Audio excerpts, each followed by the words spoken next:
What is going on, YouTube people? Today, that time of the month, gem rate data for the month of April.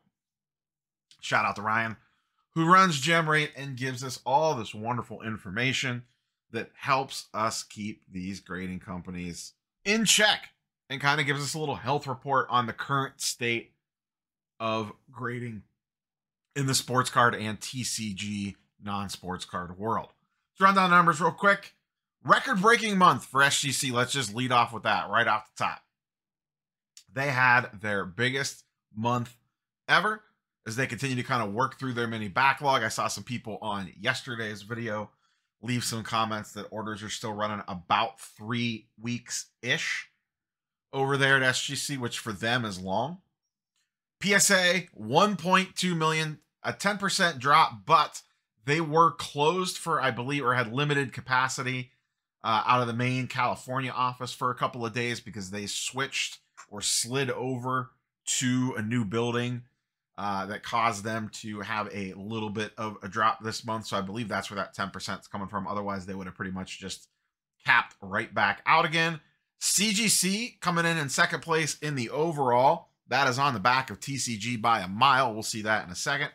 SGC, as I mentioned earlier, record-breaking month at 164,000 overall cards.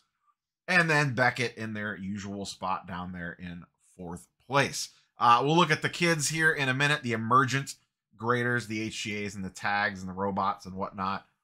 Sports cards, 740 for PSA, 140-ish for SGC, 33 for Beckett, only 18K for CGC.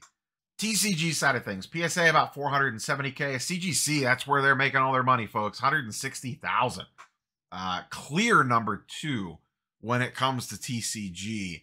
CGC has really been cruising in that category. They can't seem to figure sports out, but TCG, they got on lockdown. Beckett, 30K. SGC, 25K, fourth place, but that is a massive increase, 1, month over month, and 2, year over year. That has definitely been a focus of theirs with the special pricing that they have to try to get TCG business in the door. Still a big area of opportunity for them when you look at how much the other grading companies are doing. The amount of TCG that continues to roll through, I should say TCG and non-sport, that continues to roll through the grading companies is absolutely insane. One other thing I wanted to note, I've discussed this before, and it just, I just don't know where it's coming from. This is the gem rate by era. So this is essentially telling you what the gem rate percentage is on cards. In the 2020s, I want to focus on that specifically. So ultra modern, PSA is gemming things at about a 54% rate. That's about their normal. Beckett is at about 40%, and I'm focused strictly on sports cards here. SGC, 44%. CGC, I don't know why they always come in so low on the gem rate percentage. They're at 32.3. And, you know, part of me is like, well, they have a 9.5 grade, so you're kind of splitting some of the gem mints versus 9s into the CGC 9.5, which is going to chew into that gem rate percentage a little bit. That's probably why you see SGC have a slightly lower gem rate percentage, because they are some of those cards that would classify as a 10 if they didn't have a 9.5 are going to 9.5. But CGC and SGC have the same grading scale, so they're still an extra 10% tougher. I've just never been able to figure that out, and I'm sure it doesn't help them. I almost feel like their standards are too tight, but I don't know. I haven't graded sports with them in a really, really long time. The last couple things I did with them was Topps Now cards, and that was probably shortly after the National.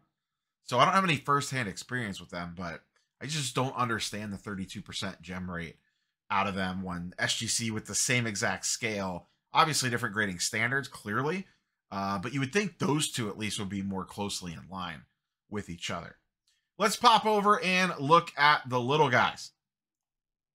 The arena clubs, the tags, and the HGAs of the world. Rough month for HGA. We'll talk about that in a second. Arena Club off the top, 14,000. Once again, I don't know a single human being that actually grades with Arena Club.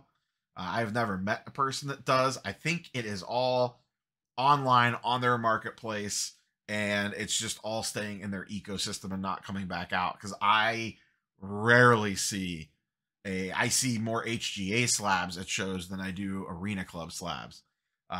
Same with tag. I don't run into, I see maybe one tag slab per show, maybe. They definitely don't pop up a lot. Tag, they rebounded a little bit. You can see March they were down, but April they came back up. But it's this same pattern we've seen over and over and over again. 3 out of the last 4 months, they've had massive Pokemon stuff roll through. This was another month. They did almost 18,000 cards, but 12K of it was Pokemon.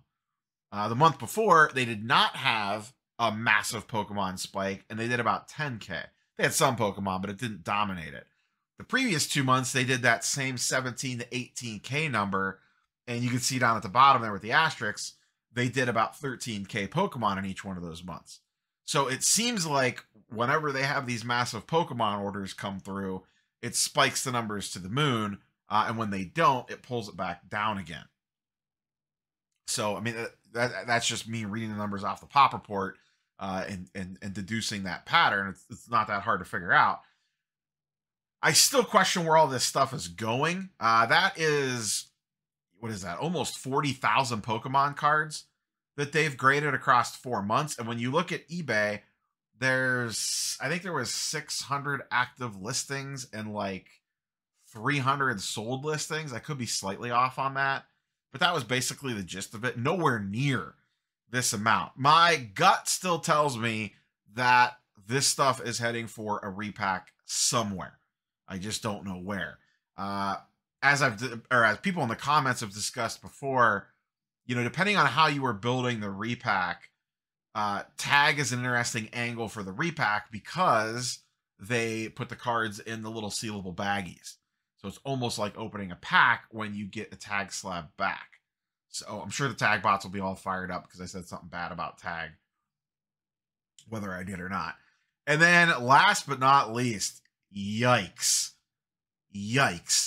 HGA graded about 500 cards. That's rough. Now, I saw they had some stuff going around social where they had removed subgrades, and now they're like, we want your feedback. We want to listen to you, because the community was mad that they removed subgrades from their slabs. And now they're doing this, they're gone from the slab, but now it sounds like they might backtrack on that to maybe win business back. 500 cards in a month is a real rough look. I said before, you could tell these grading companies must just print money, because if you could stay open and run an effective business on 1,000 to 1,400 cards per month, like HGA does currently, and then now we're dropping to 500, ouch. Scary times. Scary times for the original AI bot. So those are the numbers for the month of April as we continue to trudge on, heading for the National.